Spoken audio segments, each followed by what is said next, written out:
Olá e seja bem-vindo ao nosso canal. Hoje vamos mergulhar profundamente nas Sagradas Escrituras para compreender melhor a Palavra de Deus. Se este é seu primeiro vídeo aqui, considere se inscrever e ativar o sininho para não perder nossos estudos semanais. Hoje estudaremos Gênesis 13, 1-24, a narrativa da queda da humanidade, um texto que revela a origem do pecado e explica a condição espiritual atual de toda a humanidade.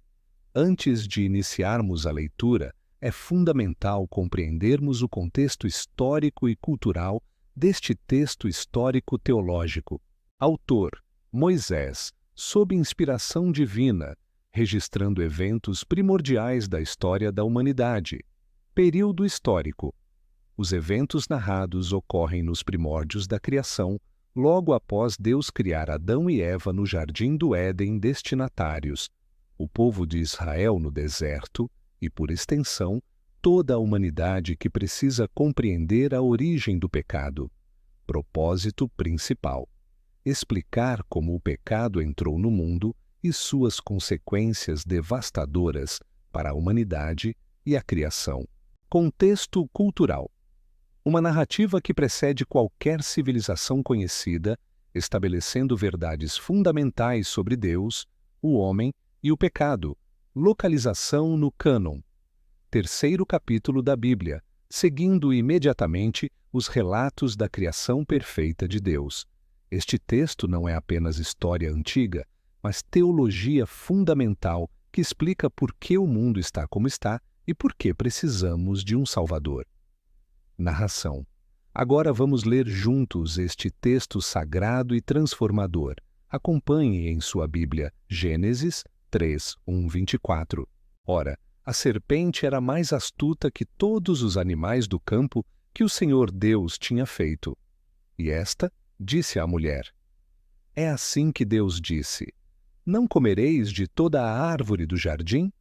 E disse a mulher à serpente: Do fruto das árvores do jardim comeremos, mas do fruto da árvore que está no meio do jardim, disse Deus: Não comereis dele, nem nele tocareis, para que não morrais. Então a serpente disse à mulher: Certamente não morrereis, porque Deus sabe que no dia em que dele comerdes, se abrirão os vossos olhos, e sereis como Deus, sabendo o bem e o mal. E viu a mulher que aquela árvore era boa para se comer, e agradável aos olhos, e árvore desejável para dar entendimento. Tomou do seu fruto, e comeu, e deu também a seu marido, e ele comeu com ela. Então foram abertos os olhos de ambos, e conheceram que estavam nus, e coseram folhas de figueira, e fizeram para si aventais. E ouviram a voz do Senhor Deus, que passeava no jardim pela viração do dia, e esconderam-se Adão e sua mulher da presença do Senhor Deus, entre as árvores do jardim. E chamou o Senhor Deus a Adão, e disse-lhe: Onde estás? E ele disse: Ouvi a tua voz soar no jardim, e temi, porque estava nu, e escondi-me.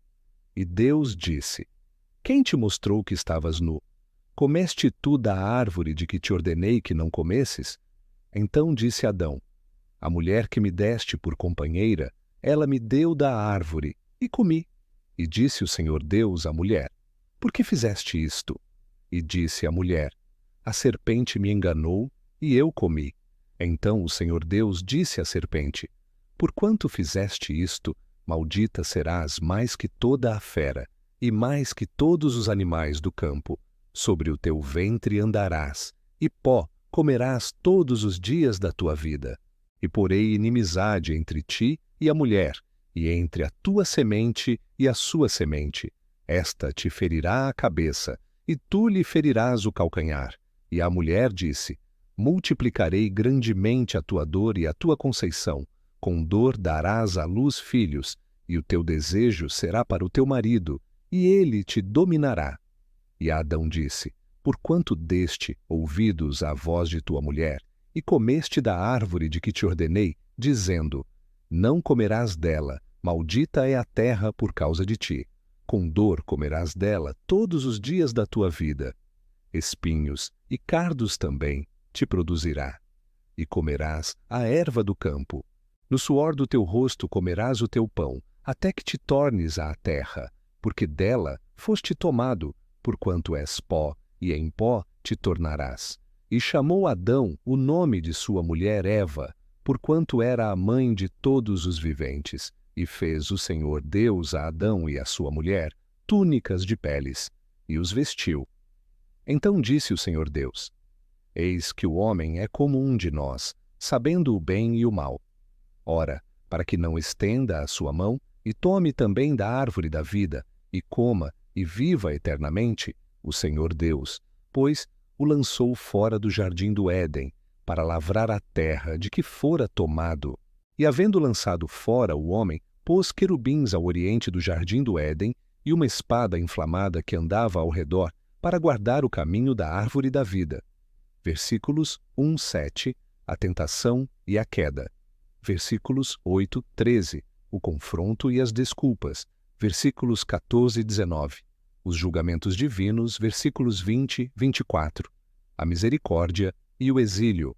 Agora vamos analisar a estrutura teológica deste texto, observando os elementos centrais da narrativa da queda. Seção 1, versículos 1-7, a estratégia do tentador e a queda. Explicação: a astúcia da serpente. A serpente é apresentada como o mais astuto dos animais, questionando sutilmente a palavra de Deus. O método da tentação: questionar. É assim que Deus disse. Negar: certamente não morrereis. E prometer: sereis como Deus. A tríplice tentação: boa para se comer, concupiscência da carne; agradável aos olhos, concupiscência dos olhos; desejável para dar entendimento, soberba da vida. Lição: o pecado sempre segue o mesmo padrão. Questiona a autoridade de Deus, nega suas consequências e promete benefícios falsos. Seção 2, versículos 8-13, a consciência culpada e as desculpas. Explicação: o medo e a vergonha. Pela primeira vez, o homem experimenta medo de Deus e vergonha de sua condição. A tentativa de se esconder. O pecado sempre nos leva a fugir da presença de Deus. A transferência de responsabilidade. Adão culpa a mulher e indiretamente a Deus. A mulher que me deste. Eva culpa a serpente. Lição: o pecado corrompe nossos relacionamentos com Deus e uns com os outros, levando-nos a fugir da responsabilidade. Seção 3, versículos 14-19. O julgamento justo de Deus. Explicação: julgamento da serpente, maldição e humilhação, mas também a primeira promessa messiânica. Julgamento da mulher, dor no parto e tensão nos relacionamentos matrimoniais. Julgamento do homem. A terra se torna resistente ao trabalho humano e a morte entra na experiência humana. Lição: Deus é justo em seus julgamentos, mas mesmo no julgamento, sua misericórdia se manifesta através da promessa de redenção. Seção 4, versículos 20-24. Misericórdia em meio ao julgamento. Explicação: o nome Eva. Adão demonstra fé ao chamar sua esposa de mãe de todos os viventes. As túnicas de peles.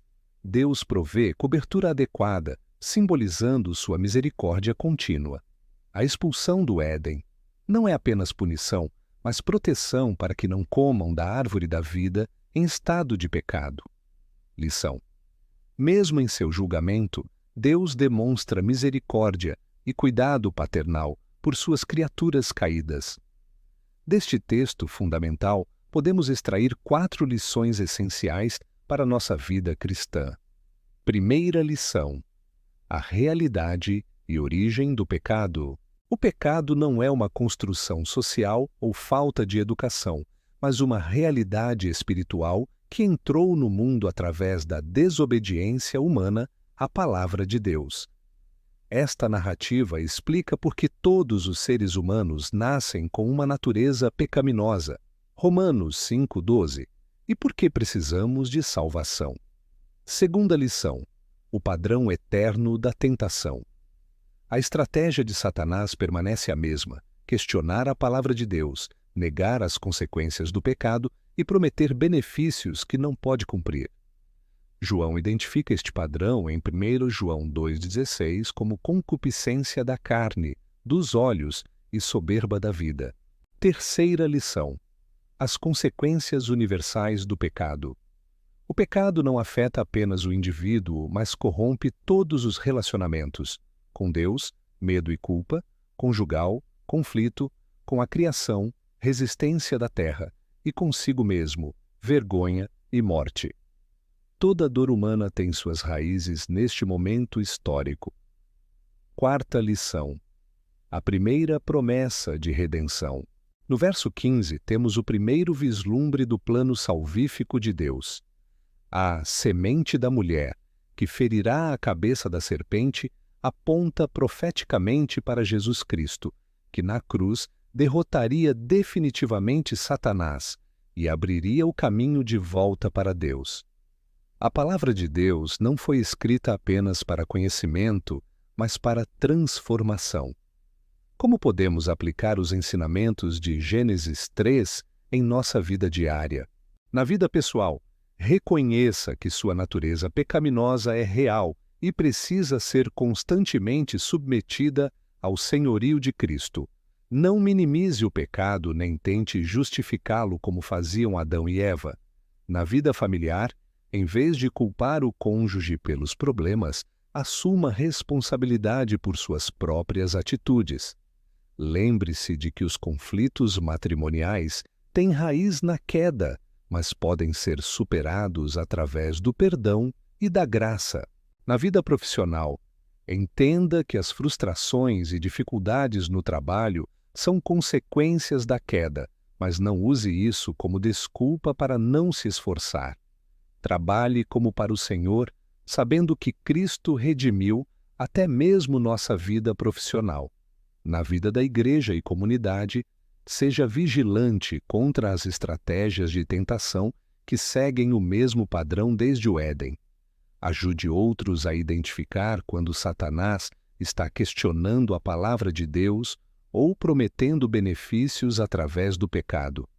Lembre-se, o conhecimento bíblico sem aplicação prática não produz frutos espirituais.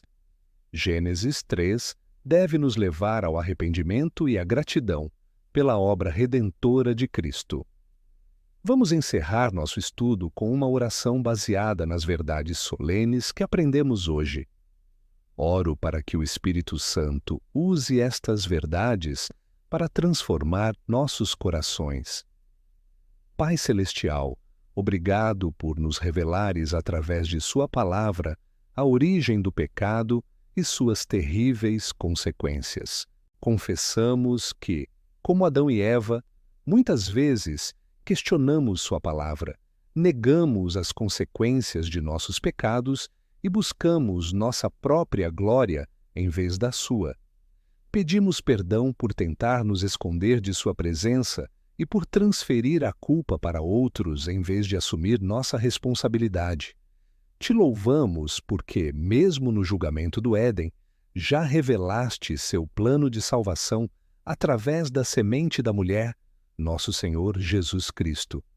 Ajuda-nos a viver em vigilância contra as tentações, em humildade diante de nossos fracassos e em gratidão pela redenção que temos em Cristo.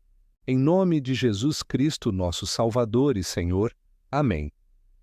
Espero que este estudo sobre Gênesis 3:1-24 tenha abençoado sua vida e aprofundado sua compreensão tanto da gravidade do pecado quanto da magnitude da graça de Deus. Deixe nos comentários: como você identifica os padrões de tentação de Gênesis 3 em sua própria vida? Compartilhe suas reflexões com nossa comunidade. Se este vídeo foi útil para seu crescimento espiritual, não esqueça de curtir e compartilhar com seus irmãos na fé. Na próxima semana estudaremos Gênesis 4:1-16 que nos mostra como o pecado se multiplica através das gerações, com o primeiro homicídio da história. Que a graça de nosso Senhor Jesus Cristo, que veio para desfazer as obras do diabo, esteja sobre sua vida. Até a próxima.